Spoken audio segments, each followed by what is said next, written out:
Oyisorwe yamanywanka Eric Agaba ow'emyaka 36 kandi atwire nakora no mwisire aha famu y'omugenzi Aida Ikiriza akashesha katwagwera kwagwe kushanga omuntu omayitsirwe omukayare Aida Ikiriza ekweberwa Rukundugu nekyamazima mushija bamweta Agaba Eric emyaka 36 y'obukuru kandi ateka twakubayitsirwe kakoza barmanager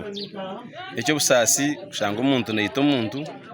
wanyuma ya several times nkabembezi mbamuboninga abo kuretse njayi. Chairman w'Echwekeki nagira ngo kufa kwa Eric Agaba kurugirira hakuzana matatu ze sente aho atire James Kakoze mitwaro 8 ikigemeserize James Kakoza kuita Eric ngwagarukane sente ze kutwagamba bona bamwe abayibariho nyekiro bagira ngo bayire omukuzana matatu ge sente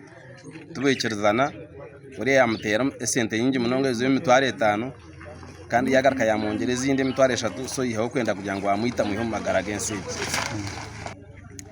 eturugambira Mr. Kakoza manager wa Rukundugu je shataka kwatsirwe polisi yene muhiga. Chairman nagira ngo Kakoza twira ine mishango mingi yo wisi omuchwekeki ko nkati cyumuremise kugumiza munakore ndijo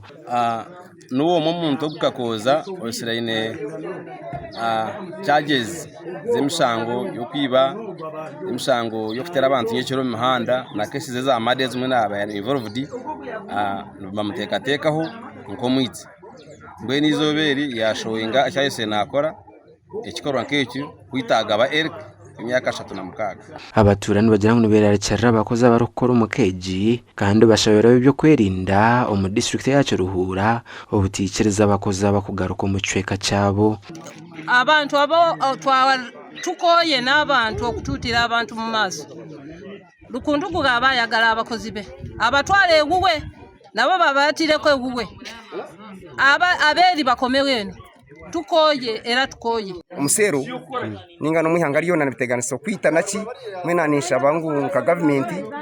ekwatira hamwe n'abacamana RC1 tugeze ku bantu sebe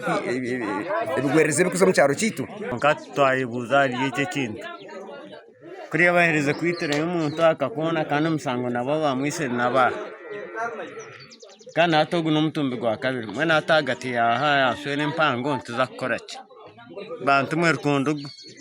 abantu bo bano batwara utakubatwara ninga wano furrente furri James Kakoza hona nabwe namanywanko twire na resenjayi ekimuretire yagumiza marokore bikorobero binjo kurugera abatura polisi ya Rushere yahika hamwanyogu bitu yabasagambira ha kamera zitu abo kugira ngo neke yongera koro kucyondoza